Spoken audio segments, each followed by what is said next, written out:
بسم اللہ الرحمن الرحیم۔ زبان انسان کے شعور و فکر کا آئینہ اور رابطے کا سب سے مؤثر ذریعہ ہے۔ ہر قوم، ہر علاقے اور ہر تہذیب کی اپنی مخصوص زبان ہوتی ہے جس کے ذریعے وہ اپنی بات کو دوسروں تک پہنچاتی ہے۔ لیکن زبان صرف الفاظ کا مجموعہ نہیں بلکہ یہ دل کی آواز اور فکر کی تجلی ہوتی ہے۔ یہی زبان جب روحانیت سے جڑ جائے تو صرف رابطے کا ذریعہ نہیں رہتی بلکہ ایک ایسی کنجی بن جاتی ہے جو دلوں کے بند دروازے کھولتی ہے۔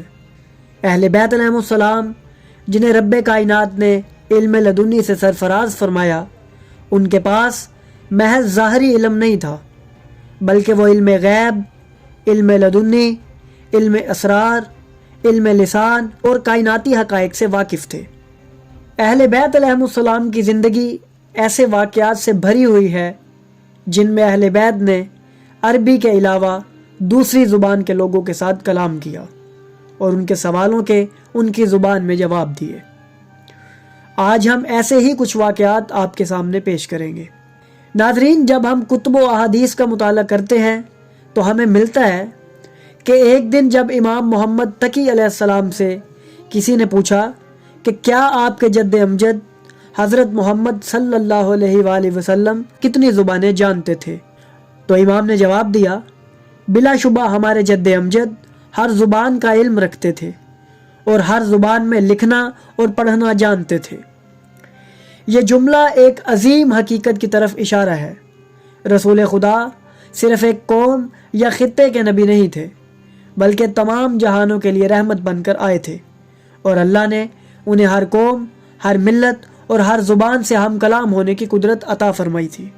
ناظرین، اسی تسلسل میں امام حسن علیہ السلام کا ایک قول ہمیں مزید بصیرت دیتا ہے۔ امام نے فرمایا، اللہ نے مشرق و مغرب میں 2 شہر پیدا کیے جن پر لوہے کی دیواریں ہیں۔ ان شہروں میں موجود لوگ 70,000 زبانوں میں گفتگو کرتے ہیں۔ ہر زبان دوسری زبان سے مختلف ہے، اور میں حسن ابن علی ہر زبان کو جانتا ہوں۔ یہ قول اس بات کو ثابت کرتا ہے کہ اہل بیت علیہ السلام کا علم صرف اس دنیا تک محدود نہیں بلکہ وہ ان زبانوں سے بھی واقف ہیں جو انسانوں کی عام پہنچ سے دور ہیں۔ ان کا علم علم الہی ہے جو کسی مدرسے یا کتاب کا محتاج نہیں۔ ایک اور ایمان افروز واقعہ امام جعفر صادق علیہ السلام سے منقول ہے۔ ایک شخص جو اجمی تھا امام کی خدمت میں حاضر ہوا۔ اس کے ہاتھ میں ایک خط تھا، لیکن وہ شخص امام کے سامنے خاموش کھڑا رہا، غالباً اس لیے کہ وہ زبان کا فرق سمجھ رہا تھا۔ امام صادق نے فوراً فرمایا، خط پڑھ کر سناؤ، میں تمام زبانوں سے واقف ہوں، میں نے تمہاری خاموشی کو پہچان لیا ہے۔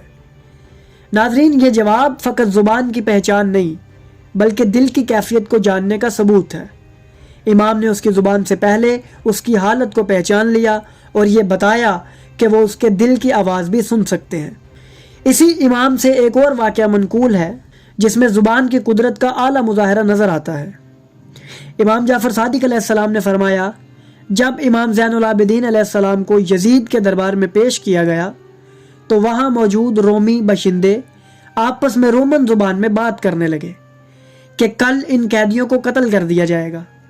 امام سجاد علیہ السلام نے فوراً ان کی زبان میں ہی جواب دیا، میں تمہاری زبان جانتا ہوں اور میں نے سن لیا ہے کہ تم نے کیا کہا ہے۔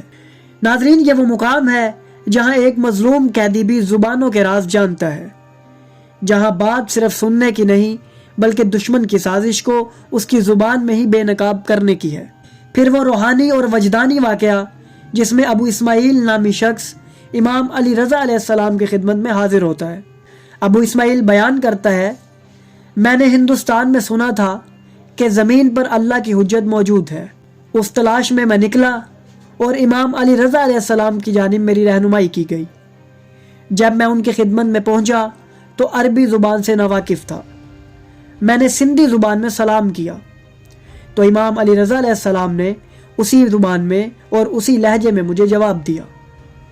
پھر جب میں نے اپنے آنے کی غرض بتائی تو امام نے سندھی زبان میں فرمایا، ہاں میں ہی حجت خدا ہوں، جو پوچھنا چاہتے ہو پوچھو۔ میں نے جتنے سوالات سوچے تھے امام سے کیے اور انہوں نے مکمل اور جامع جوابات مجھے عطا کیے۔ جب میں رخصت ہونے لگا تو عرض کیا کہ میں عربی زبان اچھی طرح نہیں جانتا، آپ دعا کریں کہ مجھے یہ زبان آ جائے۔ امام علی رضا علیہ السلام نے اپنا مبارک ہاتھ میرے ہونٹوں پر پھیرا اور اسی لمحے میں عربی زبان میں روانی سے گفتگو کرنے لگا۔ ناظرین، یہ وہ معجزہ تھا جو صرف اس لیے ظاہر ہوا کہ اللہ کی حجت کا علم، قدرت اور اختیار اللہ کی طرف سے عطا کردہ تھا، نہ کہ کسی دنیاوی ذریعہ سے حاصل کردہ۔ ان تمام روایات کا ایک مشترکہ پیغام یہ ہے کہ اہل بیت علیہ السلام صرف دین کے امام نہیں، بلکہ وہ علم و حکمت، زبان و بیان، روح و وجدان، عقل و عرفان کے کامل آئینے ہیں۔